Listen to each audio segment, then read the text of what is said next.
La littérature bourgeoise, le comique et les fabliaux. La littérature courtoise et la littérature épique représentent un monde idéalisé. Pour contrebalancer ce monde idéalisé, qui n'a rien à voir avec le monde réel où les gens vivaient, on a une littérature plus réaliste. On l'appelle la littérature bourgeoise, qui représente le monde tel qu'il est.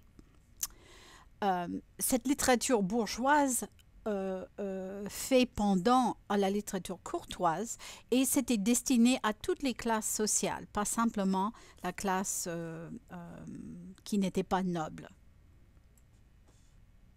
La littérature bourgeoise est souvent une littérature comique. Donc, on va reviser en vitesse les formes et les types de comédie et les effets comiques. Vous avez d'abord le comique de caractère ou de personnage. C'est une comédie qui va jouer avec la personnalité, les manières, les défauts et des manies des personnages. La comédie de situation réside dans une situation incongrue ou paradoxale, par exemple. Il y aura des quiproquos, des malentendus, des événements bizarres, des surprises, rebondissements, coïncidences, le hasard ou le retournement de situation. Le comique de mots va se trouver dans le jeu de mots, dans les défauts de prononciation, dans un langage qui n'a pas de sens, par exemple des images amusantes. On va jouer sur le double sens ou l'homophonie. C'est une comique littéralement de mots. Le comique de geste réside dans l'action, dans les coups, dans les chutes, dans les grimaces, dans les mimiques, par exemple. Le comique de mœurs va souligner les tendances d'une époque. Ça va dénoncer certaines habitudes et pratiques. Donc, il y a certaines techniques. Le quiproquo, par exemple, ça vient du latin « ceci pour cela ». C'est souvent deux personnages qui se méprennent sur une autre personne ou ce dont parle l'autre. Le quiproquo, normalement, est un comique de situation. Il y a la répétition, c'est l'effet que quelque chose qui n'est pas vraiment amusant en soi, à force d'être répété, devient amusant. Ça peut être les mêmes mots, les mêmes gestes ou la même situation. Il y a le sous-entendu complice. C'est un personnage qui connaît et comprend les références utilisées par un autre, mais il y a un troisième qui ne comprend pas. Donc, cette situation provoque le rire parce que nous, l'audience ou l'auditeur, rit parce que nous, on comprend. Et il y a quelqu'un dans le noir qui ne comprend pas. Il y a l'effet boule de neige, c'est une accumulation, un engrenage d'actions involontaires. Il y a aussi le pantin, c'est le personnage qui est manipulé par les autres à son insu. Il y a deux sortes de fabliaux, des contes à rire et des contes moraux. Normalement, des contes à rire, c'est une peinture de mœurs de vilains, ça veut dire des paysans. Il y aura des bourgeois et on va se moquer des bourgeois ou on va se moquer des paysans ou on va se moquer de la noblesse, n'est-ce pas? Le comique est grossier. C'est un comique de farce, de jeu de mots et de quiproquos et de gestes, comme on en a parlé. Il y aura beaucoup d'actions, des bastonnades. C'est rouer quelqu'un avec des coups. Vous allez avoir un trompeur trompé. C'est une thématique très populaire au Moyen-Âge. C'est celui qui croit être supérieur qui va être trompé à son tour par celui qui est plus faible. On va parler de l'ironie de la vie. Je vais revenir un petit peu parce qu'on n'a pas vraiment parlé du fabliau.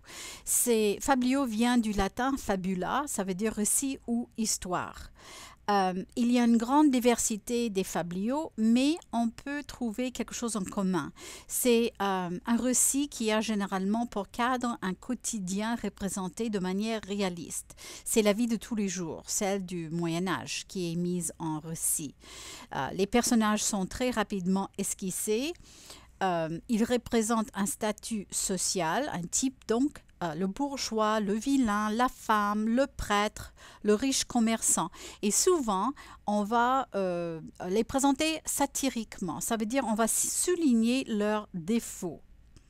Le fabliau peut se terminer par une moralité, mais c'est souvent très peu spirituel et beaucoup plus profane. Le fabliau est en vers ou en prose, mais normalement c'est en vers, octosyllabe à rime plate. Et vraiment la seule morale pour ces contes, c'est une leçon d'expérience, une leçon de la vie.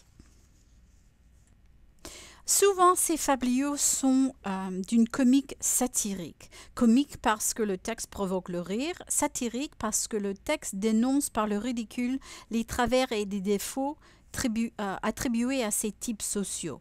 Les gens d'église, les bourgeois accusés de cupidité, les paysans accusés de bêtises ou de naïveté, la femme qui va tromper son mari, etc. Le fabliau provoque un rire libérateur qui évoque les difficultés de la vie quotidienne, l'argent, la relation difficile homme-femme ou vilain-bourgeois. On peut toujours librement, dans une société très inégalitaire, se moquer des prêtres, des seigneurs, des chevaliers. Donc c'est une forme qui laisse une certaine critique de la société sortir sans avoir peur de représailles. Le rire est aussi dans l'esprit gaulois. On puise dans le réel pour créer à la fois le rire et la mise en cause du sujet. C'est une rire d'une gaieté libre et licencieuse, mais aussi une résistance. C'est une comédie bon enfant, mais assez grossier. Ça, c'est de l'esprit gaulois. Aussi, on a des contes moraux.